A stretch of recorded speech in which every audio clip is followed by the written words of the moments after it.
Study IQ IAS, अब तैयारी हुई अफोर्डेबल। नमस्कार दोस्तों देश में हर रोज सेक्सुअल असॉल्ट से रिलेटेड केसेस के बारे में आप सुनते रहते होंगे। देश का शायद ही कोई ऐसा कोना होगा जहां पर इस प्रकार की वारदात नहीं होती है। कभी कहीं से खबर आती है कि रेप हुआ है, कभी कहीं से खबर आती है कि बलात्कार हुआ है। और दुख की बात है कि इतने वर्षों के बावजूद भी, चाहे कितना भी स्ट्रिक्ट कानून बनाया गया, उसके बावजूद भी इस तरह की वारदात होती रहती है। और सबसे बड़ी शॉकिंग बात यह है कि हमारे देश की मिलिट्री में हमारा जो इंडियन एयरफोर्स है, जिनसे हम और हाई स्टैंडर्ड एक्सपेक्ट करते हैं, वहां से भी इस तरह की खबरें आए तो बहुत ज्यादा दुख होता है। और 4 दिन पहले एक बहुत शॉकिंग खबर आई थी जब फीमेल फ्लाइंग ऑफिसर ने आरोप लगाया था विंग कमांडर के ऊपर कि यहां पर उनके साथ रेप हुआ है, सेक्सुअल असॉल्ट किया गया है। और कल एक और बड़ी खबर आती है कि जम्मू कश्मीर की हाई कोर्ट ने उस विंग कमांडर को प्री अरेस्ट बेल दे दिया है, क्योंकि जम्मू कश्मीर हाईकोर्ट का मानना है कि अगर पहले ही अरेस्ट कर लिया गया इन्वेस्टिगेशन पूरा होने से पहले, तो यहां पर उसके रेपुटेशन को चोट पहुंच सकती है। तो इसके बारे में हम थोड़ा सा डिटेल से समझेंगे कि एग्जैक्टली ये पूरा मामला है क्या और आरोप क्या लगाया गया। ध्यान रखिएगा, अभी ये आरोप है, लेकिन पूरा देश चाहता है, मैं भी चाहता हूं कि जल्द से जल्द ये पूरा इन्वेस्टिगेशन हो और जो फीमेल फ्लाइंग ऑफिसर है उसको न्याय मिले। तो इसके बारे में आपको सब कुछ जानने को मिलेगा। चलिए शुरुआत करते हैं। सबसे पहले मैं आपको बता दूं, फीमेल फ्लाइंग ऑफिसर के द्वारा विंग कमांडर के ऊपर आरोप लगाया गया। देखिए, अगर आप इंडियन एयरफोर्स के अंदर रैंकिंग देखोगे तो यहां पर जो फ्लाइंग ऑफिसर है ये आप यहां पर देख सकते हो। उसके बाद प्रमोशन के बाद, 2-3 प्रमोशन के बाद यहां पर विंग कमांडर बनते हैं। तो ऑब्वियस सी बात है, यहां पर जो फीमेल फ्लाइंग ऑफिसर है, she is junior in comparison to the wing commander.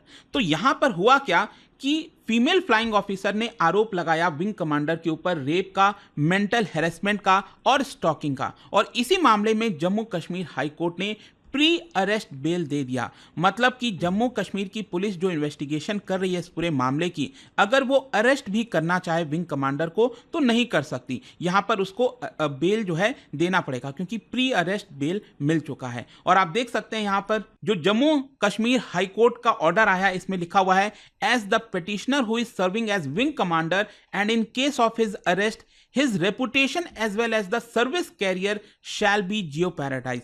तो यहां पर उसके रेपुटेशन को लेकर काफी ज्यादा फोकस किया गया है जम्मू कश्मीर हाई कोर्ट के द्वारा। और यह ऑर्डर तब आया जब यहां पर फाइनली जो फीमेल फ्लाइंग ऑफिसर है उन्होंने FIR दर्ज कराया। उनका कहना था कि हम चाहते थे कि ये जो पूरा मामला है ये इंडियन एयरफोर्स के अंदर ही जो इंटरनल कमिटीज वगैरह होती हैं उसके माध्यम से पूरा हो सके। लेकिन मैं आपको आगे बताऊंगा कि जिस प्रकार से फीमेल ऑफिसर ने बताया है कि उसको प्रताड़ना झेलनी पड़ी, यहां पर उसके कंप्लेन के बावजूद भी उसकी कोई सुनवाई नहीं हुई, इसको सोशल बॉयकॉट कर दिया गया, ये सब कुछ हम आगे डिस्कस करेंगे। लेकिन आप देख सकते हैं यहां पर high court, Jammu Kashmir high court का यह कहना है कि पुलिस अपनी इन्वेस्टिगेशन जारी रख सकती है। मतलब जो जम्मू कश्मीर की पुलिस है वो इस पूरे मामले की तहकीकात करेगी, इन्वेस्टिगेशन करेगी, लेकिन जो विंग कमांडर है उसको अभी अरेस्ट नहीं कर सकती। और साथ ही साथ यहां पर बेल का कंडीशंस भी लगाया गया है कि जो बॉन्ड है 50-50 हजार का वो जमा करना होगा। और साथ ही साथ जो विंग कमांडर है वो यूनियन टेरिटरी छोड़कर नहीं जा सकता, जम्मू कश्मीर छोड़कर नहीं जा सकता बिफोर प्रायर कंसेंट और फ्रॉम हिज कमांडिंग ऑफिसर। और साथ ही साथ यहां पर बोला गया है साफ साफ विंग कमांडर को कि आपको इन्वेस्टिगेशन के लिए 14 सितंबर से 16 सितंबर के बीच में हर रोज सुबह 10 बजे से लेकर 2 बजे तक आपको मौजूद होना पड़ेगा। तो ये कुछ कंडीशंस लगाई गई हैं और बोला गया है 16 सितंबर के बावजूद भी, मतलब बाद भी, अगर यहां पर आपको बुलाया जाता है तहकीकात के लिए, इन्वेस्टिगेशन के लिए, तो आपको आना पड़ेगा। खैर, क्वेश्चन अब ये है कि ये पूरा मामला है क्या, ये केस है क्या।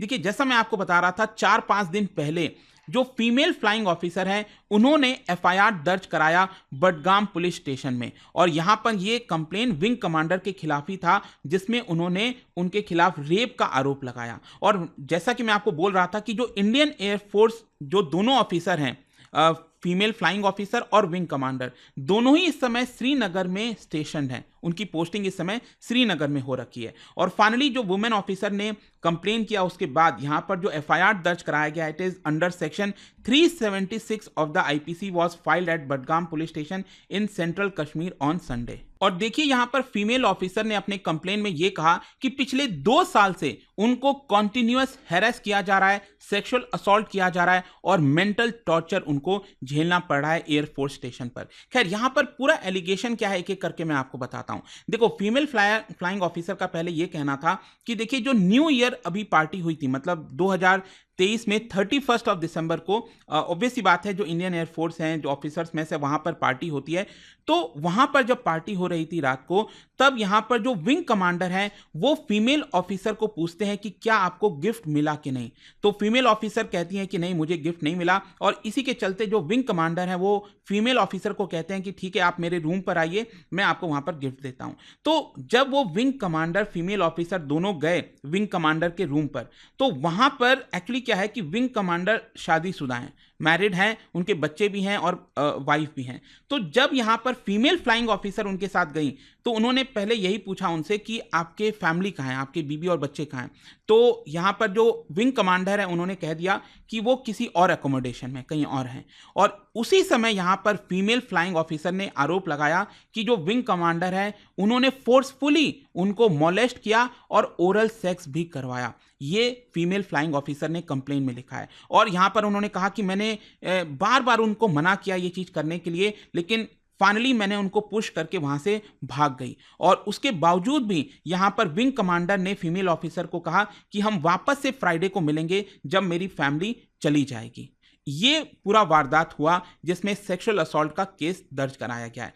फिर यहाँ पर जो फीमेल फ्लाइंग ऑफिसर हैं उनका कहना था कि ये जो पूरा इंसिडेंट हुआ था उसको समझने में मुझे काफ़ी वक्त लग गया कि एक्चुअल में मेरे साथ हुआ क्या है, and I was afraid and didn't know what to do as there was instances before, क्योंकि इस तरह के इंस्टेंसेस पहले भी हो रखे थे, तो मुझे समझ नहीं आ रहा था कि आखिरकार मैं क्या करूं। और मुझ पर बार बार प्रेशर डाला जा रहा था कि मैं इस चीज़ को रिपोर्ट ना करूं। जो विंग कमांडर हैं वो लगातार विजिट करते रहते थे मेरे ऑफिस पोस्ट पर इस इंसिडेंट के बावजूद भी, और वो ऐसे बिहेव करते थे कि यहाँ पर कुछ भी नहीं हुआ है। मतलब उनकी आंखों में जरा भी इस तरह का शर्म नहीं था, रिमोर्स नहीं था एक तरह से कि उन्होंने कुछ गलत किया है। और फाइनली यहाँ पर इंटरनल कंप्लेन कैसे फाइल किया गया मैं आपको बताता हूँ। वुमेन ऑफिसर का ये कहना था कि वो 2 वुमेन ऑफिसर को अप्रोच की, इस पूरे इंसिडेंट के बारे में बताई, और तब यहां पर जो दोनों वुमेन ऑफिसर हैं उन्होंने कहा कि आपको कंप्लेन करना चाहिए। तो यहां पर वुमेन ऑफिसर जो हैं, फीमेल फ्लाइंग ऑफिसर, उनका कहना था कि मैं बहुत ज़्यादा टॉर्चर से गुजर रही थी, मैं एक अनमैरिड गर्ल हूं जिसने एयरफोर्स को ज्वाइन किया, और जिस मैनर में मेरे साथ ट्रीटमेंट किया जा रहा था मुझे बहुत ज़्यादा सही नहीं लग रहा था, मुझे ठीक नहीं लग रहा था, and that is why finally मैंने यहाँ पर कंप्लेन किया। और कंप्लेन करने के बाद कर्नल रैंक ऑफिसर को ऑर्डर किया गया इस पूरे मामले का इन्वेस्टिगेशन करने के लिए। तो ये यहाँ पर उनका कहना था कि एक इन्वेस्टिगेशन के लिए कर्नल रैंक ऑफिसर को ऑर्डर दे दिया गया। लेकिन जब यहाँ पर इन्वेस्टिगेशन हो रहा था तब विंग कमांडर को मेरे साथ बैठाया गया जनवरी में, इसी साल जनवरी में उनको मेरे साथ बैठाकर जो स्टेटमेंट रिकॉर्ड की जाती है वो करवाया गया। मैंने ऑब्जेक्ट भी किया कि मैं कंफर्टेबल नहीं हूं, मैं उनके साथ बैठकर इस तरह का स्टेटमेंट जो है वो नहीं दे पाऊंगी। लेकिन उसके बावजूद भी, ये सब होने के बाद जो है, एडमिनिस्ट्रेशन ने अपने मिस्टेक्स को छुपाने के लिए पूरा इन्वेस्टिगेशन क्लोज कर दिया और कहा कि ऐसा सच कुछ भी नहीं हुआ है। और फाइनली उसके बाद उनको कंप्लेंट दर्ज करानी पड़ी इंटरनल कमिटी में। और आप देख सकते हैं यहाँ पर फीमेल फ्लाइंग ऑफिसर का कहना था कि फाइनली 2 महीने के बाद, मतलब जब उन्होंने इंटरनल कमिटी के पास एप्लीकेशन दर्ज कराई, कंप्लेंट दर्ज कराई, उसके 2 महीने के बाद जो इंटरनल कमिटी है वो बैठती है। और इंटरनल कमिटी भी अल्टीमेटली कहीं ना कहीं जो विंग कमांडर हैं उनको बचाने में लगी हुई थी, और यहाँ पर वो न्यूट्रल नहीं थे उस पूरे मामले में, और हर कोई कहीं ना कहीं यहाँ पर जो सेक्सुअल ऑफेंडर है उसकी मदद कर रहा था। मैंने यहाँ पर रिक्वेस्ट भी किया इंटरनल कमिटी से कि मुझे इंटरिम रिलीफ दी जाए और मुझे छुट्टी भी दे दी जाए, लेकिन बार बार मेरे रिक्वेस्ट को रिजेक्ट कर दिया गया। मैंने ये तक भी कहा था कि मेरी जो पोस्टिंग है वो कहीं और करा दी जाए या फिर विंग कमांडर की पोस्टिंग किसी और जगह करा दी जाए, लेकिन ये वाला भी सुनवाई मेरा नहीं किया गया। इनफैक्ट यहां पर उनका यह भी कहना था फीमेल फ्लाइंग ऑफिसर का कि मैं बार बार मेडिकल एग्जामिनेशन के लिए भी इंसिस्ट कर रही थी, लेकिन बहुत ज्यादा कहने के बाद फाइनली मेरा मेडिकल एग्जामिनेशन कराया गया था, और यहाँ पर मुझे सोशली बॉयकॉट किया जा रहा था। मुझे जबरदस्ती जो इवेंट्स होते हैं उसमें अटेंड करने के लिए बोला जा रहा था। मतलब मैं देख पा रही थी कि यहाँ पर जो विंग कमांडर है वो एंजॉय कर रहा है और मुझे यहाँ पर हैरेसमेंट डेली बेसिस पर झेलनी पड़ रही है। जो इंटरनल कमिटी है उन्होंने भी अपना इन्वेस्टिगेशन पूरा किया और ये कहा कि ये इनकंक्लूसिव है। मतलब इंटरनल कमिटी ये कह रही है कि यहां पर कोई आई विटनेस नहीं था और इसी की वजह से ये जो पूरा मामला है वो मई में क्लोज कर दिया गया। तो यहां पर जो फीमेल ऑफिसर है, जो जब उन्होंने पुलिस के पास फाइनली जब कंप्लेन दर्ज कराई अभी 4-5 दिन पहले, तब उन्होंने कहा कि देखिए इंटरनल कमिटी का ये कहना था कि कोई आई विटनेस नहीं है। तो ऑब्वियस सी बात है, यहां पर कोई सेक्सुअल असॉल्ट करेगा तो किसी के सामने तो नहीं करेगा, पीछे से ही करेगा। तो ये कहना कि यहां पर कोई आई विटनेस नहीं है, ये बिल्कुल भी गलत है। The flying officer has complained of continuous mental harassment and social boycott. My personal communication have been constantly monitored unofficially. Basically वो ये भी कंप्लेन कर रही थी कि जब से ये पूरा मामला सामने आया तो मुझे लगातार मॉनिटर किया जा रहा था, मैं किससे बातचीत कर रही हूं, तो जिससे भी मैं बात करती थी उसको भी परेशान किया जाता था। The on going harassment she said has had a severe impact on her mental health. और उन्होंने कहा कि 24/7 स्क्रूटनी में मुझे रखा जाता था, मैं इतना ज्यादा हैरेस हो चुकी थी कि मुझे सुसाइडल थॉट्स भी आने लग गए थे। I feel utterly helpless. और मैं अपना जो डेली लाइफ है, डेली जो रूटीन है, वो भी कैरी आउट नहीं कर पा रही थी। मुझे बार बार डिस्करेज किया जा रहा था अथॉरिटीज के द्वारा। तो कहीं ना कहीं ये जो पूरा टॉर्चर हुआ है बहुत लंबे समय तक चला है। And right now I am at my breaking point. ये सब कुछ बताया गया है फीमेल ऑफिसर की तरफ से। देखिए, अब इसमें क्या है कि बहुत ज़्यादा दुखद है कि अगर किसी महिला को स्पेशली मिलिट्री के अंदर, इंडियन एयरफोर्स के अंदर इस तरह के दौर से पूरा गुजरना पड़ा है। तो मैं बार बार यही चीज़ कह रहा हूं कि अल्टीमेटली इसकी निष्पक्ष तरीके से जल्द से जल्द पूरी जांच होनी चाहिए और यहां पर अगर दोषी है विंग कमांडर तो सख्त से सख्त सजा मिलनी चाहिए। आई डोंट थिंक कि मेरे इससे कोई भी डिसएग्री करेगा। आपका क्या सोचना है इस पूरे मामले को लेकर, मुझे बता सकते हैं आप। जाने से पहले एक क्वेश्चन आप सभी के लिए, क्या बता सकते हो कि हिस्ट्री से रिलेटेड है, इंडिपेंडेंस के जस्ट पहले यहां पर पहली president of Indian women's association जो कि 1917 में फॉर्म हुआ था, कौन थी? और इसका जो राइट आंसर है आप सबको पता है, मेरे इंस्टाग्राम पर तो मिलेगा ही। वहां पर अगर आप नहीं हो कोई बात नहीं, टेलीग्राम से ले सकते हैं और कई PDF वगैरह अगर आप चाहिए तो टेलीग्राम पर आइए, अलग अलग सोशल मीडिया। और जहां तक अगर आपको यूपीएससी के कोर्सेज देने हैं तो आप लिंक पर क्लिक कर सकते हैं, कमेंट सेक्शन में दिया हुआ है।